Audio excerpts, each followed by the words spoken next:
Hello everyone, greetings. I'm Mr. L. Santosh Kumar, Assistant Professor of English visiting the College Autonomous Bengaluru. And today I am here to enlighten you all by talking about some known facts and unknown facts of William Shakespeare.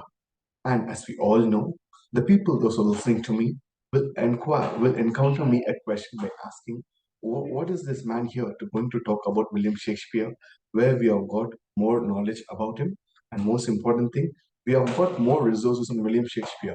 And what is new is going to talk about, or what newness is that as he found pertaining to William Shakespeare. And as you all know, William Shakespeare, he was born in the year 1564 and he died in the year 1616. And it's a well known fact that William Shakespeare is said to be an enigmatic person. That is, certain things of him or about his life or about his works are found to be enigmatic. That is very strange.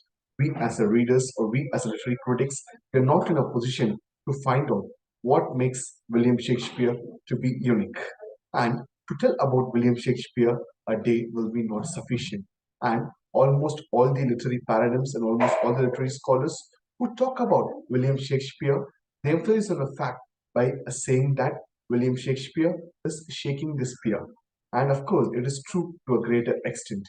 And to talk about William Shakespeare, the news about him is that there's a famous quote of Johnson: Shakespeare is not of an age, but for all times. I just repeat, there's a famous quote of Johnson by saying that William Shakespeare is not of an age, but for all times. And by uttering this quote, by default, unconsciously, we have made William Shakespeare to be transnational.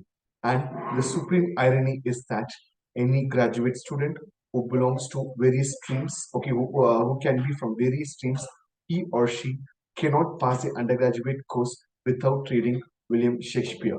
And as I said, the word supreme irony. The supreme irony is that Shakespeare is not a university graduate, he was a school dropout. And most important thing is that the literary circle people celebrate few writers as university wits, and they are namely Green, Kidd, Lilly, Lodge, Marlowe, Nash, and Peel. And these university wits haven't reached the fame and recognition which William Shakespeare has reached. And this is the beauty of William Shakespeare. And the most important thing about William Shakespeare is that people in the contemporary times they associate William Shakespeare with Lord Macaulay because Lord Macaulay in his he is known for his famous work titled Minutes on Education, where he emphasized by saying that by reading William Shakespeare, one can have a moral refinement. Okay, by learning English language, one can be self-contented, whereas by reading William Shakespeare, one can have moral refinement. So this is the beauty of William Shakespeare, and the saddest truth is that William Shakespeare was not aware that he himself had been employed as a colonial tool in his times. Okay, and even after his death, even though he died in the year 1616, till now we talk about William Shakespeare. There lies his geniusness. And the most important thing is that the contemporary literary discourses, we talk about so many theories. Okay, and for almost for all the theories, William Shakespeare is said to be an apt person. And here, when it comes to this particular course titled Contemplations in English Literature, what we can do is that even in this particular poem, he has got the seven ages of man. And Shakespeare, instead of telling him or calling him as a bard of Avon, people used to call him as a philosopher of all time. Even this particular poem, he talks about the seven stages of man's life. And the beauty of William Shakespeare is that whatever the age is or whatever century it is, he's a kind of a person who used to incorporate certain moralistic ideas. To put very simple, he was ahead of all his times. And the most important thing about William Shakespeare is that he has written totally 37 plays and 154 sonnets.